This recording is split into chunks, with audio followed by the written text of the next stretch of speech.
একজন এসে বলছেন, রাসূল আপনি তো শুধু বলেন বলেন, নামাজ পড়েন আর ইসলাম কবুল করেন, আমি তো কালিমা পড়তে চাই না। কিন্তু জানেন কি, আপনার কাছে যে একদিন এসেছিলাম আর আপনি আমার হাত ধরে বলছিলেন, কিরে কালিমা পড়তে কি মন চায় না, ওই দিন যে আপনার চেহারার দিকে আমি তাকাইছিলাম, মোহাম্মদ মুচকি যে হাসি দেখেছিলাম না, আজও বলতে পারি না পূর্ণিমার রাতে আমি আসমানের চাঁদের দিকে তাকাই আর ওই দিন আপনার মুচকি হাসির দিকে তাকাই, কসম আল্লাহ পাকের জাতে, পূর্ণিমার রাতের চন্দ্রের চাইতে আপনার হাসি অনেক দামি, অনেক লাইট, অনেক আলো। এজন্য বাড়িতে ভাল লাগে না, চলে আসছি, আপনি কালিমাটা পড়াইয়া দেন। রাসূল বললেন, পড়ানো কালিমা, পড়ে ফেলছে কালিমা। রাসূল বললেন, নামাজ পড়া লাগবে। কই ইয়া রাসূলুল্লাহ, নামাজ পড়বো আপনি কেমনে বললেন? কালিমা পড়ছি আপনারা দেখা, নামাজ পড়বো না, আমি নামাজ পড়বো না। রাসূল বলেন, পড়িস না, যা নামাজ পড়িস না, জীবনে পড়িস না, যা। আমরা হলে বলতাম মসজিদে আসিস না। রাসূল তো রহমতের নবী, রহমতের নবী, কাউকে বের করে দিতে পারেন না, গালি দিতে পারেন না। যাও কালিমা পড়ছো, নামাজ পড়ার দরকার নাই। আমরা হলে তো কাফের ফতোয়া দিতাম, আমরা যে মুফতি, ডাইরেক্ট ফতোয়া কাফের, যাও নামাজ পড়িস না। চলে গেছে। মাঝে মাঝে আসে মসজিদে, আইসা দেখে সকল সাহাবীরা ওযু করে নামাজ পড়ে, সবাই দেখতেছে ওযু করে নামাজ পড়ে। ইয়া রাসূলুল্লাহ আর ভাল লাগে না একা একা, সবাই মসজিদে নামাজের সময় চলে আসে, আমি বাড়িতে একা থাকি, আজকের থেকে নামাজ পড়বো। আল্লাহু আকবার। এটাই তো লাকাদ কানা লাকুম ফি রাসূলিল্লাহি উসওয়াতুন হাসানাহ। নবীজি বললেন, বাবা নামাজ পড়ো, আপত্তি নাই। আমার আর একটা কথা আছে। কি কথা? আমি ওযু করতে পারতাম না। নবীজি বললেন, তাও ঠিক, ওযু ছাড়াই নামাজ পড়ো, কোনো আপত্তি নেই। পড়তেছে ওযু ছাড়া, আমরা হইলে নয়দিকে সব মুসল্লির নামাজ নষ্ট করছো বাইরে, ঠিক না? এমন ছিল না আমাদের আদর্শ। এজন্য বলছি না, আপনাকে আল্লাহ বলছেন, ওমা আরসালনাকা ইল্লা মুবাশশিরা, সুসংবাদ দেও। সুসংবাদ গরম হইয়া দিলে কেউ নিবে না। সফট মাইন্ড নিয়ে মানুষকে বোঝাও। তো বললেন ওযু ছাড়া নামাজ পড়ো, দীর্ঘদিন নামাজ পড়ছে। একদিন ফজরের সময় এসে দেখে হযরতে আলী নামছে ওযু করতে। আমরা দুই হাত কতটুকু, এতটুকু না? হযরত আলী দিতেছে এতটুকু, সুবহানাল্লাহ বললেন না? আমরা তো টাকনু পর্যন্ত দুই, আলী হচ্ছে হাঁটু পর্যন্ত। জিজ্ঞাসা, ভাই এটা কি করলেন? ওযু করলাম। শুনলাম না এতটুকু, তা আপনি এত বেশি দন কেন? ভাই তুই জানিস না, নবীজির কাছে একদিন বসা ছিলাম, জিবরিল আমিন আসছে, এসে রাসূলের পাকের কাছে জানাইয়া দিয়েছে, তার উম্মত যারা ওযু করবে কিয়ামতের দিন ওযুর জায়গাগুলা নূরের মতো চমকাবে। কিয়ামতের দিন লাইট দিবে, লাইট। তো আমি চিন্তা করলাম এতটুকু ধুইব কেন, পুরো হাত ধুইয়া ফেলি, তো আমার পুরো হাতটা কিয়ামতের দিন লাইট হয়ে যাবে। আল্লাহু আকবার।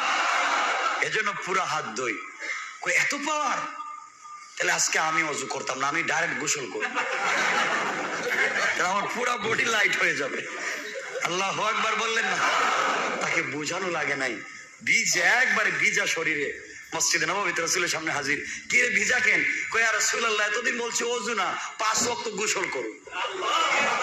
কেন? আলী বলছে যতটুকু দোয়া যায় ততটুকু লাইট হয়। আমার হাত লাইট হবে, আমার বুক হবে না, আমার কাঁধ হবে না, আমার পেট কোমর হবে না। আমি মানতে চাই না, আপনাকে দেখেছি আপনার চেহারাও লাইট, আমি চাই কিয়ামতের দিন আমার বডি হয়ে যাবে পুরোটা লাইট। তার নামই তো দিন। বুঝাইয়া ফেলো তাকে, ইসলামটাকে সহজ করে বুঝো, পিঠায়া নয়। কারণ আপনি দারোগা না, আগেই বলছি, ইন্নাকা লা তাহদি মান আহবাবতা, আপনি পছন্দ করলেই পারবেন না, আপনি পিঠাবেন না। ওয়ামা আরসালনাকা ইল্লা মুবাশশিরা। কথা বুঝতেছেন?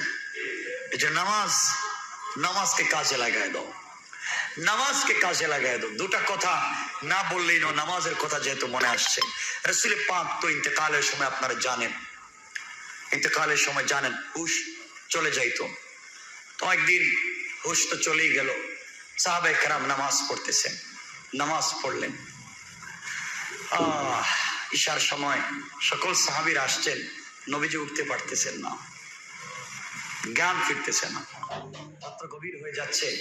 সবাই মিলে আবু বকরকে বলছেন, আপনি রাসূলের যায় নামাজে দাঁড়াই আজকে নামাজ পড়াও।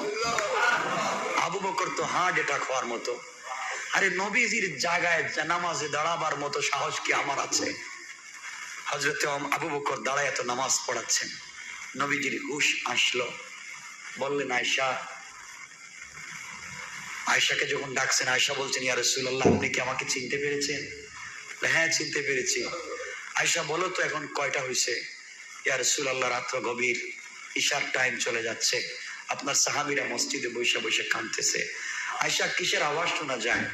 আয়েশা বলছেন, স্বামী, আপনি তো এশার সালাত পড়াতে পারেন নাই, আমার বাবা নামাজটা পড়াইতেছেন। নবীজি বলেন, আয়েশা, পর্দাটা সরাইয়া দাও, আমার হুজরার পর্দাটা সরাইয়া দাও, আমি দেখি। রাসূল তাকালেন, আর অজুর দ্বারায় বাচ্চাদের মতো হাউমাউ করে কাঁদলেন। আয়েশা বলছেন, স্বামী, আপনি কাঁদলেন কেন?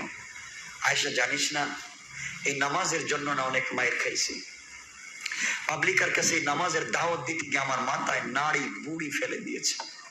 কতদিন গেছে মক্কায়, মাথাটা উঠাতে পারি নাই, আবু জেহেল আমার মাথায় চাপ দিয়ে ধরেছে। আজকে আমি মরে যাব, বাঁচবো না। মরার আগে দেখতেছি আমার সাহাবীরা আমি ছাড়াও তারা নামাজ কায়েম করেছে।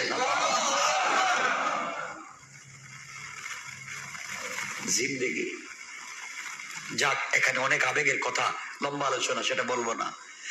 এরপর হযরত ওমর ফারুক রাদিয়াল্লাহু তাআলার জামানায় আমার ফজরের নামাজের সেজদা অথবা রুকুতে শহীদ হয়ে গেলেন। তাকে খঞ্জর মারলো, নামাজের ভিতরে খঞ্জর মারছে, পেট থেকে সব নাড়ি বুড়ি সব বের হয়ে গেছে নামাজের ভিতরে। হযরত ওমর অজ্ঞান হয়ে পড়ে গেছেন মাটির মধ্যে। বাকি নামাজটা সবাই আদায় করছেন।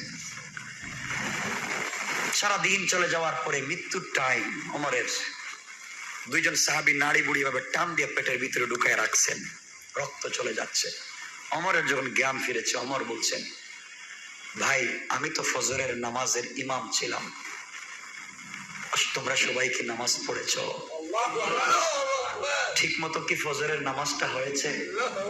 আমি তো একরাশিম দিকে করে দেও না, আর আমার পেটের নাড়ি বুড়িটা একটু ধরো না, আমি ইন্তেকালের আগে আমি এক রাকাত নামাজটা শেষ করে যাই। তো আমি আপনাকে বলতে চাই, ভাই, কি হয়েছে আপনার আমাকে একটু বলেন না। সব করতে পারলেন, এই নামাজটা পড়তে পারলেন না। পারবেন? আমাকে না, আল্লাহকে কথা দেন, পারবেন? শোনেন, নামাজ যদি ঠিক হয়ে যায় না, কবরের ভিতরে আপনি বাইচে যাবেন, আপনাকে ফেরেশতারা প্রশ্নই করবে না। এই হাদিস বললে তো অনেক লম্বা করতে চাই না। কিয়ামতের দিনে কবরের ভিতরে যদি আপনি নামাজি হন আর নামাজের জন্য তাড়াহুড়া করেন কবরে, তো আপনি বাইচা গেলেন। আমার মুসলমান বন্ধুগণ, গভীর মনোযোগ। কবরের ভিতরে আপনি যদি নামাজি হন, দুনিয়ায় কবরের ভিতরে আপনাকে যখন রেখে দেওয়া হবে, যোহরের টাইমে রাখলেও কবর থেকে উঠানোর সময় হবে আসর মাগরিবের টাইম। রাত্রবেলা আপনাকে যদি কাফন দাফন করে কবরে রাখা হয়, দেখবেন তাকায় আসরের টাইম হয়ে গেছে। এক কথায় আপনাকে যখনই কবরে শোয়া দেয়া হোক, আপনাকে প্রশ্ন করবার জন্য কবরে যখন আপনাকে হায়াত দেওয়া হবে, জীবন দেওয়া হবে, উঠেই আমি আপনি দেখব কবরের ভিতরে আসর মাগরিবের সময় হয়ে গেছে। আমাকে আপনাকে যখন কবরের ভিতরে ফেরেশতারা উঠাবে প্রশ্ন করবার জন্য, যখন বসায়া দিবে, ফেরেশতাদেরকে আল্লাহ বলবেন, ফেরেশতারা আমার গোলামকে 2 মিনিট টাইম দাও, এরপরে প্রশ্ন করো। আমি তাকে অবজারভেশনে রাখতে চাই 2 মিনিট, দেখি তো কি করে। কবরের ভিতরে আল্লাহর গোলাম যখন জিন্দা হয়ে যাবে, কোথায় আছে জানতে চাইবে না। নামাজি যদি হয়ে যায়, তাকায়া দেখবে আসরের টাইম হয়ে গেছে, সূর্য পশ্চিম দিকে লাল হয়ে গেছে, মাগরিবের সময় চলে আসে, আসরের টাইমটা নষ্ট হয়ে যাচ্ছে। চিৎকার করে ডেকে বলবে, কে আছো এখানে? আমার সন্তান কোথায়, আমার স্ত্রী কোথায়? আসরের সময় চলে যায়, আমাকে ওযুর পানি দেও, আমি ওযু করে সালাত আদায় করব। আমি নামাজ পড়তে চাই, আমি কোথায় আসছি? মাগরিবের টাইম হয়ে যাচ্ছে, আমি মনে হয় আসরের নামাজ পড়ি নাই।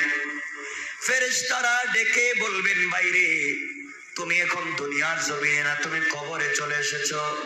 ওখানে পানিও নাই, ওযুর ব্যবস্থাও নাই, নামাজও নাই। আল্লাহর গোলাম সিজদায় পড়ে ডাক দিয়া বলবে, আল্লাহ,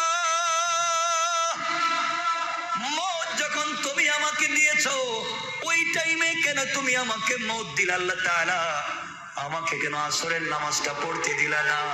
আমি তো তোমার কদমে 4টা বেশি সিজদা দিয়ে আসতে পারতাম। আল্লাহ, তুমি কেন আমাকে আরো আগে আরো পরে মওত দিলা না?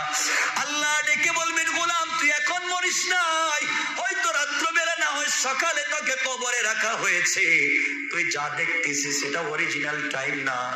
আমি আল্লাহ তোকে কবরের ভিতরে লাইট দিলাম যেন তোকে বুঝাতে পারি তুই কি করিস। বলবে, আল্লাহ তোমার কদমে পড়ে গেলাম, আমাকে 2টা রাকাত নামাজের সুযোগ দাও, আমি 2টা সিজদা করি। আল্লাহ বলবেন, ফেরেশতারা নাম, যে গোলাম কবরে এসে আমার কদমে সিজদা দেওয়াকে ভুলে যায় নাই, আসরের নামাজের জন্য এত তাড়াহুড়া করে, সাবধান সাবধান, আমার গোলামকে প্রশ্ন করার দরকার নাই। গোলাম আমাকে চিনে, আমি গোলামকে চিনি।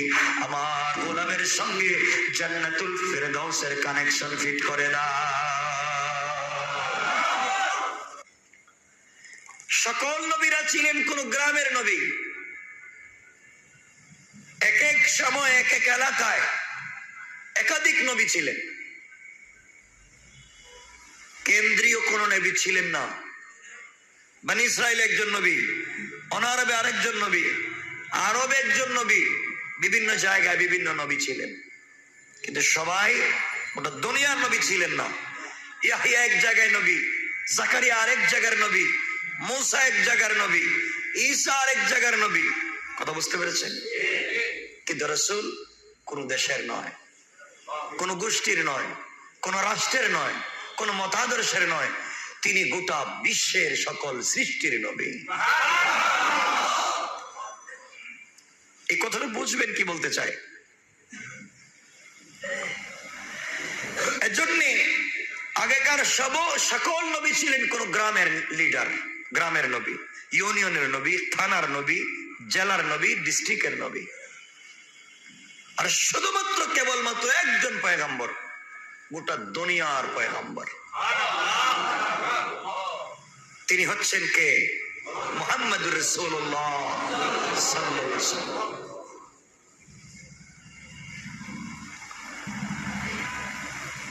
মূসা আলাইহিস সালামের সঙ্গে একবার আল্লাহর কথা হলো, প্রায় 2 ঘন্টা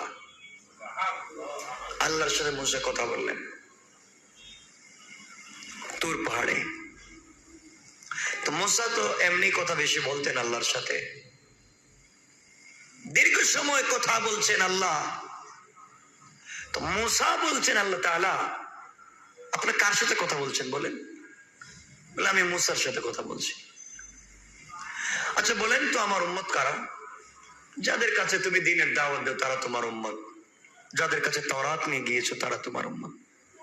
কিন্তু আল্লাহ আমি জানতে চাই, আপনার এই 2-2.5 ঘন্টার আলোচনা আমার সাথে একবার তো আমার কথা বললেন না, একবার তো আমার উম্মতের কথাই বললেন না। আপনি বলেন সেলেটে লিখে দিছি তাওরাত, ওটা দেখে দেখে বলে দিও। কিন্তু 2-2.5 ঘন্টার আলোচনার ভিতরে আপনি 2টা নামকে বেশি বেশি নিয়েছেন। 2-2.5 ঘন্টার আলোচনায় যদি আপনি 300 শব্দ ব্যবহার করেন, তাহলে 298 বার বলেছেন আহমদ আর মুহাম্মদ। আমি জানতে চাই এই লোকটাকে আমি জানতে চাই, যাকে আপনি বারবার আমাকে পরিচয় দিচ্ছেন আহমদ মুহাম্মদ, লোকটাকে। আমি কথা বলছি আপনার সাথে, আমার তো নামও নিতে পারলেন না। আল্লাহ বলছেন, মূসা তাহলে শোনো, যার দয়ায়, যার কারণে এই গোটা সৃষ্টিকে আমি আল্লাহ সাজিয়ে ডেকোরেশন করে রেখেছি, যার কারণে আমি আল্লাহ আসমান জমিন লৌহ কলমকে ডিজাইন করেছি। মুসা, তুমি জানো না আরশে আসিম থেকে নিয়ে দুনিয়া পর্যন্ত আমার সকল সৃষ্টির দিকে তুমি যদি পরখ করে চোখ মেলে থাকাও, সকল জায়গায় দেখবে আমি আল্লাহর হাতে যত ডিজাইন করা সকল ডিজাইনে আহমদ আর মোহাম্মদ নাম লিখে রেখে দিয়েছি। তো আল্লাহ আসলে এই লোকটা কে? এটা কোনো বড় ফেরেশতা না, মুসা কোনো ফেরেশতা নয়। তা আল্লাহ লোকটা কে আমি জানতে চাই। আল্লাহ বলেন, মুসা ও আমার বন্ধু। আল্লাহু আকবার বললেন না? আল্লাহ তোমার বন্ধুটা কই? এখনো দুনিয়ায় যায় নাই, কিন্তু ওর জন্মের আগেই তার সাথে আমার বন্ধুত্ব হয়ে গেছে। মুসা, তুমি জানো না আজকে তুমি আমার সঙ্গে কথা বলতেছ, আমি জানি আমার এই বন্ধুর উম্মত অনেক গুনাহ করবে, কিন্তু মুসা একটা কথা বলে দেই, আমি কিয়ামতের দিন সকল উম্মতের হিসাব বন্ধ করে রেখে দেব। সকল উম্মতকে আমি আল্লাহ জান্নাতে যেতে দিব না, দাঁড় করায় রেখে দিব, যতক্ষণ পর্যন্ত আমি এই বন্ধুর উম্মতের বিচার না করব। আমি যে বলেছি এতগুলা জান্নাত বানিয়েছি, যতক্ষণ পর্যন্ত আমার এই বন্ধুর উম্মত জান্নাতে না ঢুকবে, আমি আল্লাহ কোন নবীকেও জান্নাতে ঢুকতে দেব না। আল্লাহ তুমি তাদেরকে এত ভালোবাসো কেন? মুসা, তুমি জানো না ভালোবাসার অনেকগুলো কারণ আছে। এর মধ্যে কিছু কারণ হচ্ছে, আমি যাকে বন্ধু বানিয়েছি, যার নাম আহমদ আর মোহাম্মদ দিয়েছি, তুমি তো একটা গ্রামের নবী, এলাকার নবী, দেশের নবী। এই এলাকার ভিতরেও দ্বীনের প্রচার করতে গিয়ে কয়জন মানুষ পাইছ? মানুষ পাও না, মানুষ দ্বীনের কথা শোনে না। শোনো মুসা, দ্বীনের দাওয়াত দিচ্ছ রাত দিন, দিলের ভিতরে দরদ আছে, দিচ্ছ ঠিক, কিন্তু আমি যাকে বন্ধু বানিয়েছি সে তার দরদ নেয়া, তার কথা ভাববে না। আমি তোমাকে বলছি মুসা, নূহ আলাইহিস সালামকে আমি বললাম চলে যাও, নৌকায় উঠে চলে যাও। নূহ আলাইহিস সালাম উঠলেন, কিন্তু তার ছেলে কেনান যখন পানিতে ডুবে যায়, মুসা তো নেই নু যাকে আমি পয়গম্বর বানালাম, তিনি উম্মতের কথা বাদ দিয়া তার ছেলেকে টানলেন যেন সে নদী থেকে নৌকায় উঠে যায়। কিন্তু মুসা, তুমি জানো আমি যাকে বন্ধু বানিয়েছি তার দিলের ভিতরে তার সন্তান, তার আত্মীয় স্বজনের মায়া মহব্বত যতটুকু না আছে, তার চাইতে কোটি গুণ আছে তার উম্মতের দরদ তার দিলে। আমি আল্লাহ যদি লিখে দেই মুহাম্মদ তোমাকে আরশে আজিম, লৌহ কলম, আরশ, কুরসি সব লিখে দিলাম, বিনিময় উম্মতকে জাহান্নামে পাঠিয়ে দেব, এমন একজনকে বন্ধু বানিয়েছি। আল্লাহ আমাকে বলছে, আল্লাহ তোমাকে সব দিয়ে দিলাম, বিনিময়ে আমার সবগুলো উম্মতকে জান্নাত দিয়ে দাও। আমি তাকে বন্ধু বানিয়েছি, এই বন্ধুর উম্মত বিপদগামী হবে, তাদেরকে পথ দেখাবার জন্য আমি আল্লাহ যুগে যুগে অনেক উলামায়ে কেরাম দেব, ওয়ারাসাতুল আম্বিয়া দেব, তারা গিয়ে ওখানে দ্বীন শিক্ষা দিবে। আমার রাসূল দ্বীনের জন্য অনেক স্যাক্রিফাইস করবেন, তিনি হবেন গোটা দুনিয়ার জন্য রহমত, রহমতের নবী।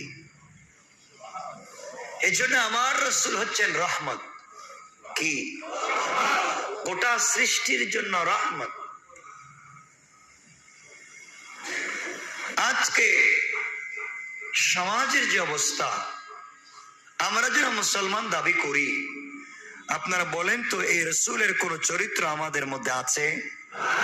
সবাই বলেন। আল্লাহ এরপরে বলছেন, মুসা আলাইহিস সালামকে বলছেন, মুসা আমি যাকে বন্ধু বানিয়েছি তুমি জানো না, এই বন্ধু খলিল না, এই বন্ধু হচ্ছে হাবিব। তোমার আমার সাথে বন্ধুত্ব করেছি, বন্ধুত্ব করে দেখছো তোমাকে কেমনে পিঠা দেওয়াইলাম, তোমাকে কেমনে নদী পার করাইতে গিয়ে তোমার পিছনে ফেরাউন লাগাই দিলাম, কত কিছু তোমার সাথে করছি। কারণ মুসা জানো, তোমাকে যে বনি ইসরাইলে দিয়েছি, রাত দিন দাওয়াত দাও, রাত দিন কথা বলো, ওরা শুনে না। আজকে একটা বলে কালকে মিথ্যা কথা বলে, আজ একটা বলে কাল আর একটা বলে। কিন্তু আমার নবী জানো, এটা একবারে চুম্বকের মতো লাইগা থাকবে, লাইগা থাকবে, উম্মতকে নাজাত দেওয়ার জন্য লেগে থাকবে। এমনকি আমি আল্লাহ কিয়ামতের দিনে তাকে যে উত্তম সম্মান দিয়েছিলাম চেয়ারে বসবার, সেখানেও বসবে না, 24টা ঘন্টা উম্মতের চিন্তা করবে। আমি তাকে হাবিব বানিয়েছি, এই জন্যে আমি আল্লাহ ঘোষণা করেছি তার উম্মত যদি বিপদগামী হয় মাফ চায়, মাফ করে জান্নাত দিয়ে দেওয়ার ওয়াদা। আমি জানতে চাই, আমি আর আপনি বিপদগামী হয়ে যাচ্ছি। আমি জানি না আমার কথা আপনাদের কেমন লাগতেছে। আল্লাহর পরে বলছেন, ওয়ামা আরসালনাকা ইল্লা মুবাশশিরাও ওয়া নাযীরা। আল্লাহ বলছেন, আমি আপনাকে সুসংবাদদাতা এবং ভয় প্রদর্শক হিসেবেই প্রেরণ করেছি। দেখেন, ওয়ামা আরসালনাকা ইল্লা মুবাশশিরাও ওয়া নাযীরা, আমি শুধুমাত্র কেবলমাত্র আপনাকে সুসংবাদদাতা এবং ভয় প্রদর্শককারী হিসেবে পৃথিবীতে পাঠিয়েছি। আমি আপনাকে ওসি, ডিসিএসপি, দারোগা বানাইয়া পাঠাই নাই যে পিটাইয়া মানুষকে তুমি হিদায়ত দিবা। তোমার কাজ হচ্ছে সুসংবাদ দেওয়া জান্নাতের, তোমার কাজ হচ্ছে ভয় প্রদর্শন করা জাহান্নামের। এই দুটো কাজ তুমি করবা সহজ ভাষায়, নরম ভাষায়, লেসানটাকে নরম করে শান্তির শব্দ প্রয়োগ করে তাদেরকে বুঝাও। যদি বুঝে আলহামদুলিল্লাহ, না বুঝে তাও আলহামদুলিল্লাহ, তোমার দায়িত্ব শেষ। কিন্তু কেন মানলো না এর বিচার আমি করব। কে করবেন? সবাই বলেন, আল্লাহ বিচার করবেন। এজন্যে আল্লাহ এর পরে বলছেন, একটু দূরে গিয়ে বলছেন, কুল, হে নবী আপনি বলেন, আমিনু বিহি আও লা তুমিনু। কথাগুলো বুঝবেন। আল্লাহ রাব্বুল ইজ্জত ওয়াল জালাল বললেন, তোমরা ঈমান আনো অথবা না আনো, ইন্নাল্লাযীনা উতুল ইলমা মিন ক্বাবলি। আল্লাহ রাব্বুল ইজ্জত ওয়াল জালাল বুঝালেন, কুল উদুল্লাহ আও উদুর রহমান, তোমরা ঈমান আনো অথবা না আনো, আমাকে আল্লাহ নামে ডাকো অথবা রহমান নামে ডাকো, তোমাদের কাছে যেই নামটা ভালো লাগে একটা বার আমাকে ডাকো। ভুল করে ফেলেছো, জাহান্নামের পথে চলে গিয়েছো, এগুলো বাদ দিয়ে দাও, গান বাজনা বাদ দিয়ে দাও। আমি আল্লাহর কাছে একবার কান্না করে আমি আল্লাহকে ডাকো। আমি আল্লাহ কথা দিলাম, গোলাম তোকে আমি আল্লাহ বলছি, সাথে সাথে তোর গুনাহ মাফ করে দেব। কিন্তু একটা কথা মনে রাখবি, আল্লাহর পরে বলছেন, আমার দুঃখ হয় এই জায়গায়, বাল আতাইনাহুম বিল হাক্কি ওয়া ইন্নাহুম লাকাযিবুন, আমি তাদের কাছে সত্য পাঠালাম যে গান হারাম, বাজনা হারাম, অশ্লীলতা হারাম, গুনার কাজ হারাম, বলেন নাই আল্লাহ? কিন্তু আল্লাহ বলছেন ওয়া ইন্নাহুম লাকাযিবুন, কিন্তু তারা তো মিথ্যাবাদী। তারা কি মিথ্যাবাদী? কাদেরকে বলছেন? কাদেরকে বলছেন? ওয়া ইন্নাহুম লাকাযিবুন, তোমরা নামাজ পড়ো আয়েশা, তো আমাকে মানলা, নামাজে এসা আমাকে আল্লাহ ডাকতেছো অথবা রহমান নামে ডাকতেছো, কিন্তু মসজিদ থেকে বের হওয়ার পরে তোমরা যে ডেক সেট লাগাইয়ে গান বাজাচ্ছ, ওই জায়গায় তো তোমরা আমি আল্লাহর নাম নাই, তাহলে ওয়াইন্নাহুম লাকাযিবুন, তোমরা মসজিদে এসে যে আমাকে আল্লাহ রহমান বলেছিলে, তোমরা মিথ্যাবাদী, তোমরা মিথ্যা বলেছো। মিথ্যা বললে মসজিদ আল্লাহ বলছে তো মসজিদে বাইরে নাই কেন? আমি বলছি, কে বলছেন? আল্লাহ। তোমরা মসজিদে এসে বলছো আমি আল্লাহ, আমি রহমান, মসজিদ থেকে বের হয়ে এটাকে আর মানলে না। আল্লাহ আফসোস করে বলছেন ওয়াইন্নাহুম লাকাযিবুন, তোমরা মিথ্যুক। আল্লাহ যদি কাউকে মিথ্যুক বলেন, আপনারা বলেন তো এই লোকটা জান্নাতে যাওয়ার কোনো সুযোগ আছে?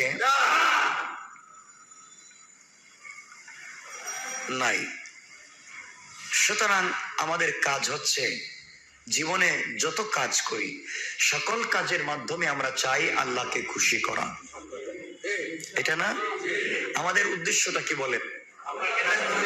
আল্লাহকে খুশি রাখা, আল্লাহকে সন্তুষ্ট রাখা। আচ্ছা, আপনাদেরকে আমি এভাবেই জিজ্ঞাসা করি, চুরি করলে আল্লাহ খুশি হন? জেনা করলে? মিথ্যা কথা বললে? গীবত শিকায়ত করলে আল্লাহ খুশি হন? গান বাজালে? আপনাদের বলা লাগবে, গান বাদ্য যেগুলা যন্ত্র, এগুলা বাজাইয়া, ট্যাক্সেট বাজাইয়া, নারী পুরুষ একত্রিত হইয়া ড্যান্স করা, নাচানাচি করা, এর মাধ্যমে আল্লাহ খুশি হন? খুশি হয় কে? শয়তান। কারণ আপনারা আমাকে বলেন তো, আপনাদের জানা মতে কোনদিন আমাদের এই পুরান ঢাকায় এই সাকাইনে শয়তান আইসা গান বাজনা বাজাইছে? আপনারা শুনছেন কোনদিন? শুনেন নাই? শুনছেন? গুড্ডি উড়াও, উড়াইয়া তুমি নিজে উড়ে যাও গা, আপত্তি নাই। শয়তান আল্লাহরে বলছে, আল্লাহ আমার অপরাধটা এমন কি অপরাধ করছিলাম তুমি আমারে বানাইলা শয়তান? আমি তো কোনোদিন ছেলে মেয়েদেরকে নাচানাচি করি নাই। করছেনি কোনোদিন? আমি তো কোনোদিন আল্লাহ দেশের কোটি কোটি টাকা বিদেশে পাচার করি নাই। আমি তো রাস্তাঘাট কালভার্টের টাকা মাইরে খাই নাই। বাংলাদেশে এমন ব্রিজ পাওয়া যায়, এদিকে বানাইছে তো ওদিকে ভাঙিয়ে গেছে। উদ্বোধনের দিন মন্ত্রী গেছে উদ্বোধন করতে গিয়ে, কই ব্রিজ না বানাইছো? সার ভাঙিয়ে গেছে কালকে। ঠিক বললাম না?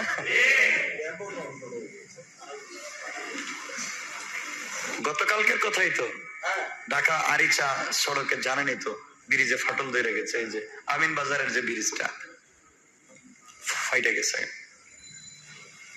তো আমি জানতে চাই, শয়তান আল্লাহর কাছে মাঝে মাঝে বড় আফসোস করে বলে, আল্লাহ এই জমিনে এমন কোন জায়গা নাই যেখানে আমি তোমাকে সেজদা করি নাই। এই মাটির সকল জায়গায় আমার এই কপালটা তোমার পায়ে লেগেছে। আমি তোমার সঙ্গে একটা দিন তো মিথ্যা কথা বলি নাই। আমাকে বলেন তো একটা প্রমাণ দেখেন আপনারা কোরআন হাদিস থেকে যে শয়তান আল্লাহর সঙ্গে একটা মিথ্যা কথা বলেছে। বলেন না কেন? বলে নাই। আপনাদের মাথার মধ্যে এই চিন্তাটা কেন আসে না যে শয়তান একদিন মিথ্যা কথা বললো না? আচ্ছা, চুরি করেছে?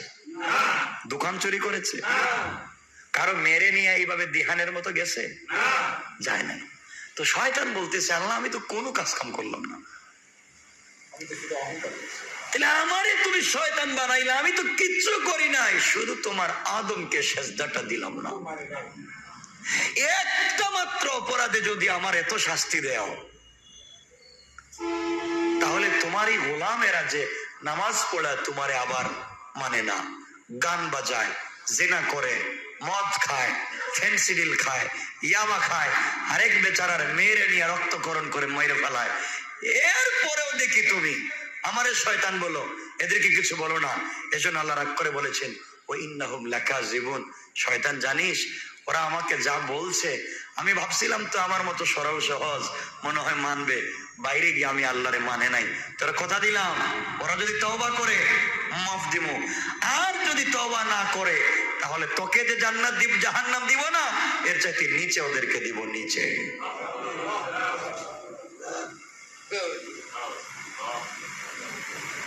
কারণ আপন মানুষ যদি দুঃখ দেয় কষ্ট কম লাগে। আপনার ঠান্ডা লাগতেছে আপনাদের? আরে আমি যে মাইন্ড নিয়ে কথা বলেছি, মাইন্ড নিয়ে কথা বলার কথা না। বুঝাইতে বুঝাইতে আমার লাঞ্চ যদি বাস্ট মেরে, আমার কিডনি হার্ট অ্যাটাক যদি এখানে করে ফেলি ওয়াশ করতে করতে, আমার মনে হয় না আপনাদেরকে আমি বোঝাতে পারবো। আমি 4 মাস থেকে আপনাদেরকে শুধু আল্লাহর পরিচয় দিচ্ছিলাম, 4 মাস একটা না, আল্লাহকে কেমন ব্যবহার করবেন আমাদের সাথে। কিন্তু বোঝাতে বোঝাতে হয়তো কোনো বক্তা ওয়াজ করতে করতে স্টেজে মরে যাইব হার্ট অ্যাটাক করে, তো মাগার মুসল্লি বুঝবে না। যাই বলেন বলেন, বাহিরে আমরা আছি, ঠিক কিনা বলেন? এই তো আমাদের কন্ডিশন। এজন্য বলছি, আপন মানুষ, নিজের মানুষ যদি দুঃখ দেয়, মানুষ কষ্ট বেশি পায়। ঠিক বললাম না?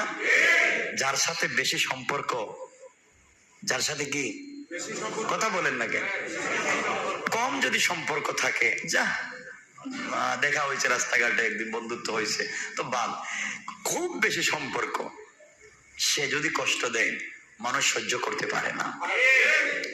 আল্লাহ বলেন, মুসা শয়তানরে শোন, সকল নবীদের উম্মতের সাথে আমার এত সম্পর্ক নাই, ওরা আমারে গালি দিছে বাদ, রাগ উঠে গেছে। যাদের সাথে কম সম্পর্ক, এরা যদি কোনো সময় গালি দেয়, রাগ করে, উল্টাপাল্টা করতে চায়, আমরাও প্রিপারেশন নেই, ওকে যেখানে পাবো সাইজ করব, ঠিক না? আর নিজের মানুষ যদি কিছু করে, তখন আমরা বলি, ভাই কার কাছে কি বলবো, ডান হাতও আমার, বাম হাতও আমার, হাতও আমার, গালও আমার, কথা বলেন না, কাকে মারবো? তো আল্লাহ বলছেন, শয়তান জানিস, ওরা যেহেতু অপরাধ করে, ওরা হাতও আমার, গালও আমার, গোলামও আমার, উম্মতও আমার হাবিবের। আমার দুঃখ হচ্ছে এত বুঝালাম, এরপরে বুঝে না, আমার দুঃখ, এরা তো আমার বন্ধু, আমার দুঃখটা বেশি লেগেছে, এজন্য শয়তান শুনরে এত কষ্ট পাচ্ছি, আমার গাল, আমার হাত, এত কষ্ট করে শেষ নবীর উম্মত বানালাম, আজকে আমাকে চিনে না। আল্লাহ যান যান, দেখছেন না শাকাইরে নিয়ে যাচ্ছি সবগুলারে, ডেক্সিট দিয়ে গান বাজামো, জাহান্নামে নিয়ে যাইতেছি। আল্লাহ যা আর বেশি করে বাজা বাজা, ঠিক বললাম না? বাজাইতেছে, সবাই নাচতেছে। আচ্ছা বলেন তো, এই যে গেল সপ্তাহে ইন্দোনেশিয়ার একটা বিমান দুর্ঘটনা হলো, সব মানুষ মরে গেল, ঠিক না? মরে গেল। তারা কি জানতো বিমানে ওঠার আগে যে তারা মরে যাবে? কেউ জানতো না। সবাই জানতো তারা দেশে যেতে পারবে, কিন্তু আল্লাহর ইচ্ছা ছিল তারা যেতে পারবে না। আপনি যে গান বাজাচ্ছেন, নাচানাচি করতেছেন, মাঝে মধ্যে দেখবেন বিদ্যুৎ যায়, যায় না? যদি বিদ্যুৎ না গিয়ে আপনার ভিতরের বিদ্যুৎটা চলে যায়, আপনি নাচ শুরু করেছেন, বিদ্যুৎ আছে, ডেক্সেট আছে, গান বাজে, হঠাৎ করে আপনার রূহটা চলে গেছে।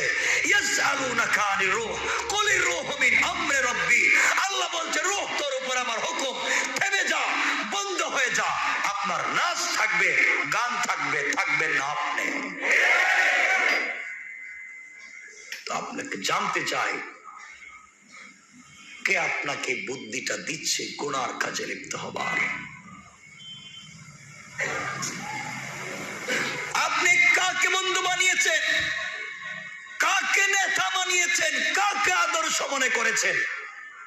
আসব আল্লাহ পাকের মসজিদে বলছি, আপনি নিজেকে যদি মুসলমান দাবি করেন, তাহলে আপনার জিন্দেগিতে একটাই মাত্র আদর্শ, সেটা হচ্ছে মুহাম্মদুর রাসূলুল্লাহ। ঠিক বললাম না? এটা আমার কথা নয়, আল্লাহ কোরআনে কারীমে বলছেন, লাকাদ কানা লাকুম ফি রাসূলিল্লাহি উসওয়াতুন হাসানা। আল্লাহ বলছেন, গোটা পৃথিবীর মানুষ, তোমরা যদি সফল কাম হয়ে নাজাত পেতে চাও, শুধুমাত্র কেবলমাত্র মুহাম্মাদের আদর্শ ছাড়া বিকল্প কোনো রাস্তা নাই। আদর্শ কয়টা? কথা বলেন। আমার নবীর আদর্শে চুরি আছে, জেনা আছে, সুদ আছে, ঘুষ আছে, ফেন্সিডিল আছে, গান বাজনা আছে, হারাম আছে। তো যতটার নাম বলছে সব আমাদের মধ্যে আছে, কারোর মধ্যে একটা, কারোর মধ্যে সবটা। কথা বলেন না? কে মদও খায়, ফেন্সিডিলও খায়, ইয়াবা ট্যাবলেট বেছে, মালে 2 নম্বর দেয়, কথা কন না কেন? নামাজও পড়ে না, মিথ্যা কথা বলে, আরেক বেচারার মেয়েরে নিয়ে ভাগে, সব আছে। তো আমি আপনাকে জানতে চাই, নামাজ পড়ে কেমনে জান্নাতে যাবেন? আমাকে বলেন, নামাজ পড়ে কেমনে জান্নাতে যাবেন? বহুত নামাজি আছে না, কিয়ামতের দিন আল্লাহর সামনে দাঁড়াবে, আল্লাহ শান্তিতে বলবেন ফাওয়াইলুল লিল মুসাল্লিন, ও নামাজি, এই তোমার নামাজের 2 বস্তা সওয়াব। যে নামাজ পড়ছিল না, একটা নামাজও আমার কাছে আসে নাই, দিলাম তোমার নামাজ, ওগুলো না, চুপচাপ জাহান্নামে যাও। বুঝেন নাই কথা? এটা আল্লাহ আগে বলে দিয়েছেন, ফাওয়াইলুল লিল মুসাল্লিন ওয়াইলুল লিকুল্লি হুমাযাতিল লুমাযা, ধ্বংস হয়ে যা, ওই ধ্বংস হও। কে বলছেন? এত কিছু জানার পরে আমরা ভুল পথে যাই, কিন্তু আমাদের মধ্যে ভুল কাজ করার পরে অনুশোচনা আসে না। ভুল কাজ করতে গেলে দেখবেন কিছু লোক ভয় পায়, আরে আল্লাহ কখন কি হয়ে যায়, ভয় পায় না? আপনার ভিতর অনুশোচনা নাই। অনুশোচনা যদি থাকতো, আল্লাহ শয়তানের সঙ্গে চ্যালেঞ্জ করেছিলেন, আমার গোলাম যদি গুনাহ করে অনুশোচনায় ভুগে আর গুনাহ করবে না, ওয়াদা দে আমি আল্লাহ তাকে মাফ করে দেব।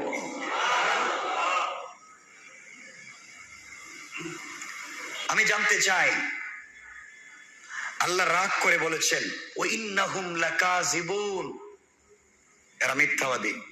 এরা কি? এর আগে বলেছেন ওয়ামা আরসালনাকা ইল্লা মুবাশশিরাও ওয়া নাযিরা, বন্ধু তোমাকে সুসংবাদ দাতা হিসাবে প্রেরণ করেছি, তুমি সংবাদ পত্রের মতো পৌঁছায়া দিবা, পড়লে পড়ুক না পড়লে নাই। সংবাদ কর্মীর কাজ হচ্ছে পত্রিকা বাড়িতে পৌঁছায়া দেওয়া, ও পড়তেও পারে, ফালাইয়া দিতে পারে। কথা বলেন না কেন? কিন্তু হিসাব আমি নিব। হিসাব কে নিবেন? সবাই বলেন আল্লাহর সামনে কি জবাব দিবেন? আমরা না হাউজে কাউসারের পানি পান করতে চাই, চাই না? কার হাতে? কার হাতে? সুযোগ আছে? যা করতেছি সুযোগ আছে?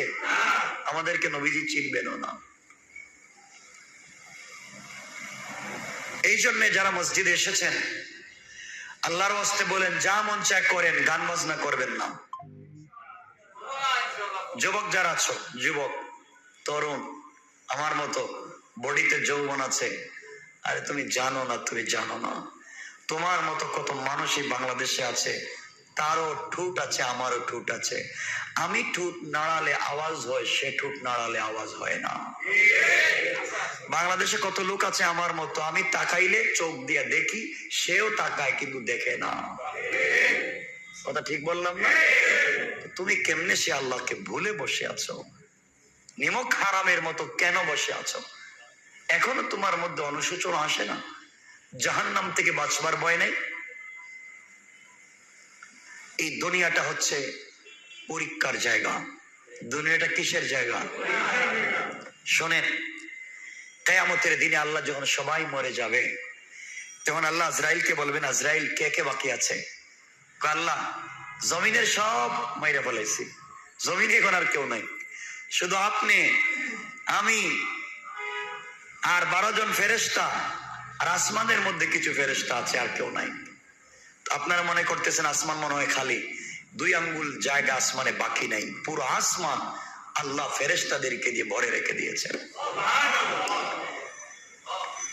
লৌহে মাহফুজে কোরআন ছিল, বাইতুল মামুর আছে বাইতুল্লাহর উপরে, এখানে ফেরেশতারা তওয়াফ করেন।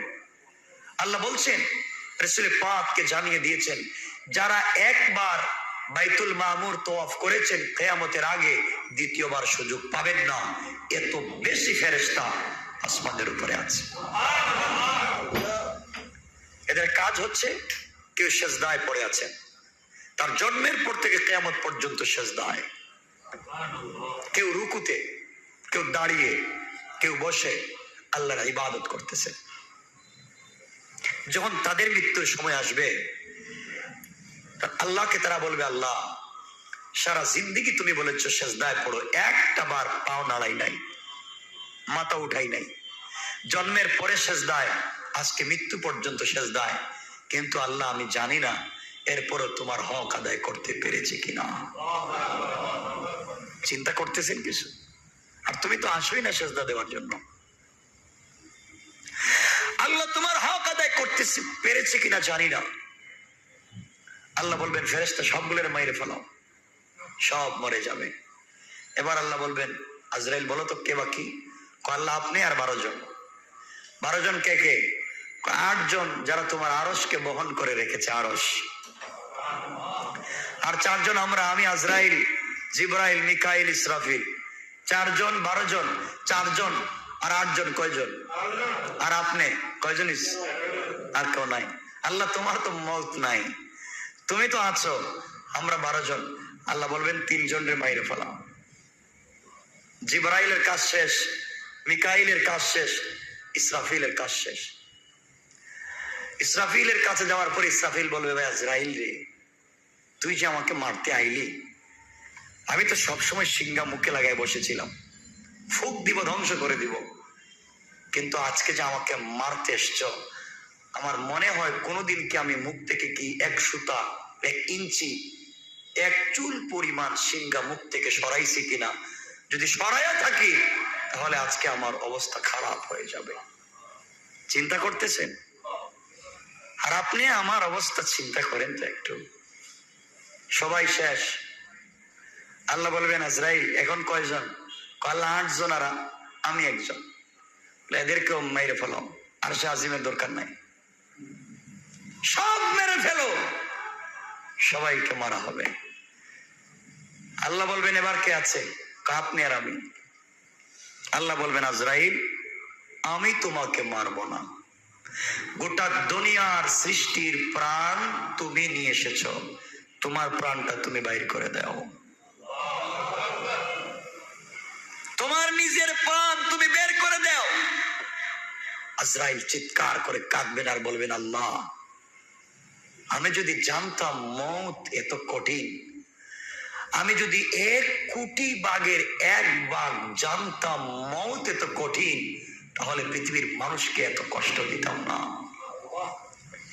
মওত কোন জিনিস এখন আমি বুঝতেছি। পাবলিককে তো মারছি, কিছু জানি না ওরা কতটুকুন কষ্ট পাইলো আর না পাইলো। এখন আমি জানি আল্লাহ আমি নিজের জানটা কেমনে তোমাকে বের করে দেই। কথা কিছু বুঝতেছেন? এই দিনটা সবার আসবে না আসবে না? মওত সবার আসবে না? আসবে। লম্বা কথা বলছি না, মনে রাখবেন অনেক লোকের দেখবেন মৃত্যুর সময় আল্লাহ না করুক ঠোঁট বাঁকা হয়ে গেছে, পানি পড়ে মুখ দিয়া, পড়ে না? চোখ উল্টে যায়, জিহ্বা বের হয়ে যায়, শ্বাস এত বেশি নেয় পুরা বডি কাঁপে, ঠিক না? আজরাইলকে যখন অরিজিনাল সুরত দেখে তখন আর তার মাথা ঠিক থাকে না, ভয় পেয়ে যায়। কিছু মানুষ আছে দেখবেন মৃত্যুর সময় প্রস্রাব পায়খানা করে দেয়। কথা বলেন না? আপনি শুধু জানলেন, আপনি শুধু দেখলেন, এখান থেকে কোনো ইবরত হাসিল করলেন না, আপনি বুঝতে পারলেন না যে আমার মৌতের সময় কি হবে। আর কত যুবক তোমার মতো ভাই মারা যায় রাস্তায়, রোড অ্যাক্সিডেন্ট করে মোটর সাইকেলে, তার হাত পা খুলি, তার মাথার মগজ পর্যন্ত কুকুর খায়। ঠিক বললাম না?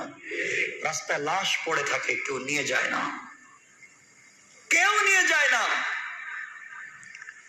তো আমরা আল্লাহর কাছে চাই তো এমন মওত চাই? এমন মওত চাই? চাই না। এজন্য ভাই তোমার ভিতরে একটু ভয়টা ঢুকাও, কবরের ভয়টা ঢুকাও। তুমি জানো কবর এমন এক জায়গা, এমন এক জায়গার নাম কবর। তুমি একটু চক্ষু বন্ধ করে দেখো না আজকে যে আমি এখন মরে গেছি, আমাকে গোসল করানো হচ্ছে। চিন্তা করো, আমার আত্মীয় স্বজন আমার জন্য কাঁদতেছে, আমার বাচ্চাটা আমার পাশে বসে বসে কাঁদতেছে, সবগুলো বোয়া, সব বোয়া। তুই কাঁদবে কেন? আমি মরে গেছি। তুই তো আমাকে বলবে, সাপোর্ট দিবে যে কবরে আমি সাথে আছি, কাঁদিব না। এখন তো আমি মরে গেছি, আমি কবরে যাব, আমাকে কেঁদে কেঁদে আমার কোন উপকার হবে? কথা বলেন। সব আমি যদি মরে গেলাম, আপনারা সবাই এখানে বসে কাঁদলেন, আমার কি হইলো? আমি তো সমস্যা আছে কবরে, মাটির উপরে কেঁদে লাভ নাই, কবরে গিয়ে কাঁদতে পারবেন? কথা বলেন না কেন? পারবেন না। এই জন্য দুইটা হাত জোর করে দিলাম, আল্লাহর ওয়াস্তে গান বাজনা বাদ দেন, নামাজে আসেন, নামাজি হয়ে যান। নামাজে যদি হয়ে যেতে পারেন, শোনো যুবক, সিনেমা হলে গেছো না? সিনেমা হলে যাও নাই কেউ? বললে আপত্তি নেই, আমার জানারও দরকার নাই, গেছো। কিন্তু বুকে হাত দিয়ে বলতে পারে জীবনে কোনোদিন তো জানিও নাই সিনেমা হল কেমন হয়। আল্লাহ হেফাজত করেছেন। আমার দাদারও ছিল না, দাদারও ছিল না, বাবারও ছিল না, আমারও নাই। ঘরে টেলিভিশন তো দূরে, একটা ট্যাপ রেকর্ডও তো নাই। আল্লাহ বাঁচায় রাখছে। তাহলে আমরা কি সমাজে মানুষ হতে পারলাম না? একটা কথা বোঝায়, মনে রাখবেন, নামাজ শিখো, নামাজ পড়ো। সিনেমা হলে গেছো, দেখছো আসরের টাইম হয়েছে, টুপিটা দিয়া ওযু করে নামাজটা পড়ে নাও। জেনা করে ফেলেছো, নামাজের টাইম হয়েছে, নামাজটা আদায় করে নাও। মদ খেয়েছো, কুলি করে নামাজটা আদায় করে নাও। মানে গুনাহ তো করে ফেলেছো, নামাজটা আদায় কইরা নাও। ইন্নাস সালাতা তানহা আনিল ফাহশাই ওয়াল মুনকার। একদিন দেখবে নামাজ তোমাকে খারাপ পথ থেকে ফিরিয়ে নিয়ে আসছে। সময় কমে গেছে, বলবো না। রাসূল পাকের কাছে একজন সাহাবী আসলেন। একজন এসে বলছেন, রাসূল আপনি তো শুধু বলেন বলেন, নামাজ পড়েন আর ইসলাম কবুল করেন, আমি তো কালিমা পড়তে চাই না, কিন্তু জানেন কি, আপনার কাছে যে একদিন এসেছিলাম আর আপনি আমার হাত ধরে বলছিলেন, কিরে কালিমা পড়তে কি মন চায় না? ওই দিন যে আপনার চেহারার দিকে আমি তাকাইছিলাম, মোহাম্মদ, মুচকি যে হাসি দেখেছিলাম না, আজও বলতে পারি না। পূর্ণিমার রাতে আমি আসমানের চাঁদের দিকে তাকাই, আর ওই দিন আপনার মুচকি হাসির দিকে তাকাই। কসম আল্লাহ পাকের জাতের, পূর্ণিমার রাতের চন্দ্রের চাইতে আপনার হাসি অনেক দামি, অনেক লাইট, অনেক আলো। এজন্য বাড়িতে ভাল লাগে না, চলে আসছি, আপনি কালিমাটা পড়াইয়া দেন। রাসূল বললেন, পড়ানো কালিমা। পড়ে ফেলছে কালিমা। রাসূল বললেন, নামাজ পড়া লাগবে। ইয়া রাসূলুল্লাহ, নামাজ পড়বো আপনি কেমনে বললেন? কালিমা পড়ছি আপনারে দেখা, নামাজ পড়বো না, আমি নামাজ পড়বো না। রাসূল বলেন, পড়িস না, যা, নামাজ পড়িস না, জীবনে পড়িস না, যা। আমরা হলে বলতাম, মসজিদে আসিস না। রাসূল তো রহমতের নবী, রহমতের নবী, কাউকে বের করে দিতে পারেন না, গালি দিতে পারেন না। যাও, কালিমা পড়ছো, নামাজ পড়ার দরকার নাই। আমরা হলে তো কাফের ফতোয়া দিতাম। আমরা যে মুফতি, ডাইরেক্ট ফতোয়া, কাফের। যাও, নামাজ পড়িস না। চলে গেছে। মাঝে মাঝে আসে মসজিদে, আইসা দেখে সকল সাহাবীরা ওযু করে নামাজ পড়ে। সবাই দেখতেছে ওযু করে নামাজ পড়ে। ইয়া রাসূলুল্লাহ, আর ভাল লাগে না একা একা, সবাই মসজিদে নামাজের সময় চলে আসে, আমি বাড়িতে একা থাকি, আজকের থেকে নামাজ পড়বো। আল্লাহু আকবার। এটাই তো লাকাদ কানা লাকুম ফি রাসূলিল্লাহি উসওয়াতুন হাসানা। নবীজি বললেন, বাবা নামাজ পড়ো, আপত্তি নাই। আমার আর একটা কথা আছে। কি কথা? আমি ওযু করতে পারতাম না। নবীজি বললেন, তাও ঠিক, ওযু ছাড়াই নামাজ পড়ো, কোনো আপত্তি নেই। পড়তেছে ওযু ছাড়া। আমরা হইলে নয়দিকে সব মুসল্লির নামাজ নষ্ট করছো বাইরে, ঠিক না? এমন ছিল না আমাদের আদর্শ। এজন্য বলছি না, আপনাকে আল্লাহ বলছেন, ওমা আরসালনাকা ইল্লা মুবাশশিরা, সুসংবাদ দেও। সুসংবাদ গরম হইয়া দিলে কেউ নিবে না। সফট মাইন্ড নিয়ে মানুষকে বোঝাও। তো বললেন, ওযু ছাড়া নামাজ পড়ো। দীর্ঘদিন নামাজ পড়ছে। একদিন ফজরের সময় এসে দেখে হযরতে আলী নামছে ওযু করতে। আমরা দুই হাত কতটুকু? এতটুকু না? হযরত আলী দিতেছে এতটুকু। সুবহানাল্লাহ বললেন না? আমরা তো টাকনু পর্যন্ত দুই, আলী হচ্ছে হাঁটু পর্যন্ত। জিজ্ঞাসা, ভাই এটা কি করলেন? ওযু করলাম। শুনলাম না এতটুকু, তা আপনি এত বেশি দন কেন? ভাই তুই জানিস না, নবীজির কাছে একদিন বসা ছিলাম, জিবরিল আমিন আসছে, এসে রাসূলের পাকের কাছে জানাইয়া দিয়েছে, তার উম্মত যারা ওযু করবে, কিয়ামতের দিন ওযুর জায়গাগুলা নূরের মতো চমকাবে। কিয়ামতের দিন লাইট দিবে, লাইট তো আমি চিন্তা করলাম এতটুকু ধুইব কেন, পুরো হাত ধুয়ে ফেলি, তো আমার পুরো হাতটা কিয়ামতের দিন লাইট হয়ে যাবে। আল্লাহু আকবার। এজন্য পুরো হাত ধুই। কই এত পাওয়ার? তাহলে আজকে আমি ওযু করতাম না, আমি ডাইরেক্ট গোসল করব, আমার পুরো বডি লাইট হয়ে যাবে। আল্লাহু আকবার বললেন না? তাকে বোঝানো লাগে নাই, ভিজে একবারে ভিজা শরীরে মসজিদে নববীতে রাসূলের সামনে হাজির। কি রে ভিজা কেন? কই ইয়া রাসূলুল্লাহ এতদিন বলছি ওযু না, 5 ওয়াক্ত গোসল করুন। বলে কেন? আলী বলছে যতটুকুন দোয়া যায় ততটুকুন লাইট হয়। আমার হাত লাইট হবে, আমার বুক হবে না, আমার কাঁধ হবে না, আমার পেট কোমর হবে না। আমি মানতে চাই না, আপনাকে দেখেছি আপনার চেহারাও লাইট, আমি চাই কিয়ামতের দিন আমার বডি হয়ে যাবে পুরোটা লাইট। তার নামই তো দিন। বুঝাইয়া গেল তাকে, ইসলামটাকে সহজ করে বুঝাও, পিঠায়া নয়, কারণ আপনি দারোগা না। আগেই বলছি ইন্নাকা লা তাহদি মান আহবাবতা, আপনি পছন্দ করলেই পারবেন না, আপনি পিঠাবেন না। ওয়া মা আরসালনাকা ইল্লা মুবাশশিরা। কথা বুঝতেছেন? এই যে নামাজকে কাজে লাগায় দাও, নামাজকে কাজে লাগায় দাও। দুটা কথা না বললেই না, নামাজের কথা যেহেতু মনে আসছে। রাসূল পাক তো ইন্তেকালের সময় আপনারা জানেন, ইন্তেকালের সময় জানেন হুশ চলে যাইতো। তো একদিন হুশ তো চলেই গেল, সাহাবায়ে কেরাম নামাজ পড়তেছেন, নামাজ পড়লেন। ইশার সময় সকল সাহাবীরা আসছেন, নবীজি উঠতে পারতেছেন না, জ্ঞান ফিরতেছে না, রাত্র গভীর হয়ে যাচ্ছে।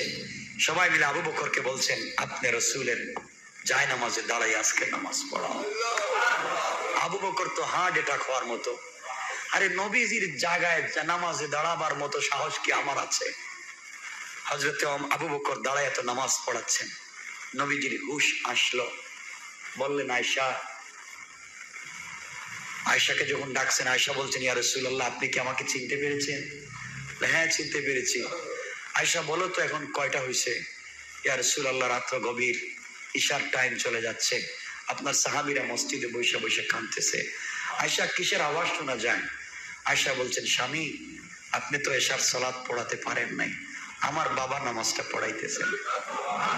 নবীজি বলেন, আয়েশা পর্দাটা সরাইয়া দাও, আমার হুজরার পর্দাটা সরাইয়া দাও, আমি দেখি। রাসূল তাকালেন, আর অজুর দ্বারায় বাচ্চাদের মতো হাউমাউ করে কাঁদলেন। আয়েশা বলছেন, স্বামী আপনি কাঁদলেন কেন? আয়েশা জানিস না, এই নামাজের জন্য না অনেক মায়ের খাইছি। পাবলিকের কাছে এই নামাজের দাওয়াত দিতে গিয়ে আমার মাথায় নাড়ি বুড়ি ফেলে দিয়েছে। কতদিন গেছে মক্কায়, মাথাটা উঠাতে পারি নাই, আবু জেহেল আমার মাথায় চাপ দিয়ে ধরেছে। আজকে আমি মরে যাব, বাঁচবো না। মরার আগে দেখতেছি আমার সাহাবীরা আমি ছাড়াও তারা নামাজ কায়েম করেছে। জিন্দেগি যাক, এখানে অনেক আবেগের কথা, লম্বা আলোচনা, সেটা বলবো না। এরপর হযরত ওমর ফারুক রাদিয়াল্লাহু তাআলার জামানায় আমার ফজরের নামাজের সেজদা অথবা রুকুতে শহীদ হয়ে গেলেন। তাকে খঞ্জর মারলো, নামাজের ভিতরে খঞ্জর মারছে, পেট থেকে সব নাড়ি বুড়ি সব বের হয়ে গেছে নামাজের ভিতরে। হযরত ওমর অজ্ঞান হয়ে পড়ে গেছেন মাটির মধ্যে। বাকি নামাজটা সবাই আদায় করছেন। সারা দিন চলে যাওয়ার পরে মৃত্যুর টাইম, ওমরের দুইজন সাহাবী নাড়ি বুড়ি ভাবে টান দিয়ে পেটের ভিতরে ঢুকায় রাখছেন, রক্ত চলে যাচ্ছে। ওমরের যখন জ্ঞান ফিরেছে, ওমর বলছেন, ভাই আমি তো ফজরের নামাজের ইমাম ছিলাম, তোমরা সবাই কি নামাজ পড়েছ? ঠিক মতো কি ফজরের নামাজটা হয়েছে? আমি তো একরাশিম দিকে করে দেও না, আর আমার পেটের নাড়ি বুড়িটা একটু ধরো না, আমি ইন্তেকালের আগে আমি এক রাকাত নামাজটা শেষ করে যাই। তো আমি আপনাকে বলতে চাই, ভাই কি হয়েছে আপনার আমাকে একটু বলেন না। সব করতে পারলেন, এই নামাজটা পড়তে পারলেন না। পারবেন? আমাকে না, আল্লাহকে কথা দেন পারবেন। শোনেন, নামাজ যদি ঠিক হয়ে যায় না, কবরের ভিতরে আপনি বাইচে যাবেন, আপনাকে ফেরেশতারা প্রশ্নই করবে না। এই হাদিস বললে তো অনেক লম্বা করতে চাই না। কিয়ামতের দিনে কবরের ভিতরে যদি আপনি নামাজি হন আর নামাজের জন্য তাড়াহুড়া করেন কবরে, তো আপনি বাইচা গেলেন। আমার মুসলমান বন্ধুগণ, গভীর মনোযোগ। কবরের ভিতরে আপনি যদি নামাজি হন, দুনিয়ায় কবরের ভিতরে আপনাকে যখন রেখে দেওয়া হবে, জোহরের টাইমে রাখলেও কবর থেকে উঠানোর সময় হবে আসর মাগরিবের টাইম। রাত্র বেলা আপনাকে যদি কাফন দাফন করে কবরে রাখা হয়, দেখবে তাকায়া আসরের টাইম হয়ে গেছে। এক কথায় আপনাকে যখনই কবরে শোয়া দেয়া হোক, আপনাকে প্রশ্ন করবার জন্য কবরে যখন আপনাকে হায়াত দেওয়া হবে, জীবন দেওয়া হবে, উঠেই আমি আপনি দেখব কবরের ভিতরে আসর মাগরিবের সময় হয়ে গেছে। আমাকে আপনাকে যখন কবরের ভিতরে ফেরেশতারা উঠাবে প্রশ্ন করবার জন্য, যখন বসায়া দিবে, ফেরেশতাদেরকে আল্লাহ বলবেন, ফেরেশতারা আমার গোলামকে 2 মিনিট টাইম দাও, এরপরে প্রশ্ন করো। আমি তাকে অবজারভেশনে রাখতে চাই 2 মিনিট, দেখি তো কি করে। কবরের ভিতরে আল্লাহর গোলাম যখন জিন্দা হয়ে যাবে, কোথায় আছে জানতে চাইবে না। নামাজি যদি হয়ে যায়, তাকায়া দেখবে আসরের টাইম হয়ে গেছে, সূর্য পশ্চিম দিকে লাল হয়ে গেছে, মাগরিবের সময় চলে আসে, আসরের টাইমটা নষ্ট হয়ে যাচ্ছে। চিৎকার করে ডেকে বলবে, কে আছো এখানে? আমার সন্তান কোথায়? আমার স্ত্রী কোথায়? আসরের সময় চলে যায়, আমাকে ওযুর পানি দেও, আমি ওযু করে সালাত আদায় করব। আমি নামাজ পড়তে চাই। আমি কোথায় আসছি? মাগরিবের টাইম হয়ে যাচ্ছে, আমি মনে হয় আসরের নামাজ পড়ি নাই। ফেরেশতারা ডেকে বলবেন, বাইরে তুমি এখন দুনিয়ার জমিনে না, তুমি কবরে চলে এসেছো।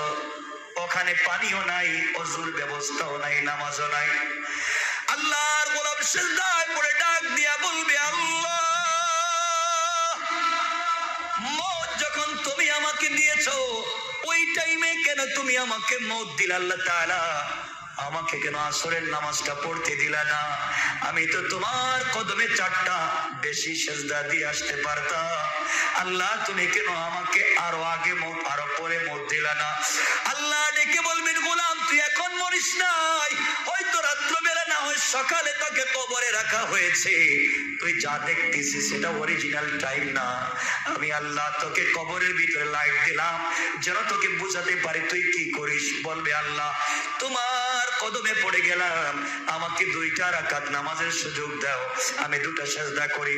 আল্লাহ বলবেন, ফেরেশতারা নাম, যে গোলাম কবরে এসে আমার কদমে সিজদা দেওয়াকে ভুলে যায় নাই, আসরের নামাজের জন্য এত তাড়াহুড়া করে, সাবধান সাবধান, আমার গোলামকে প্রশ্ন করার দরকার নাই। গোলাম আমাকে চিনে, আমি গোলামকে চিনি। আমার গোলামের সঙ্গে জান্নাতুল ফেরদাউসের কানেকশন ফিট করে না। নামাজি হয়ে যাও, পারবো তো ইনশাআল্লাহ? আল্লাহ আমাদের কবুল করো, আমিন। সবাই বলেন আমিন। এখানে রেখে দিলাম। আজকে তাফসীর হবে তো ইনশাআল্লাহ? সবাই আসবেন তো ইনশাআল্লাহ? সবাই আসবেন তো ইনশাআল্লাহ? তাফসীর হবে বাদে। ঈশার নামাজ কয়টায়? 7:30টায় ঈশার জামাত হয়। আমরা সকলেই তাফসীরে আসবো ইনশাআল্লাহ। অনেকে দোয়া চেয়েছেন, মৃত বিউটি আক্তার নিয়ে যেতে চান, ঠিক আছে?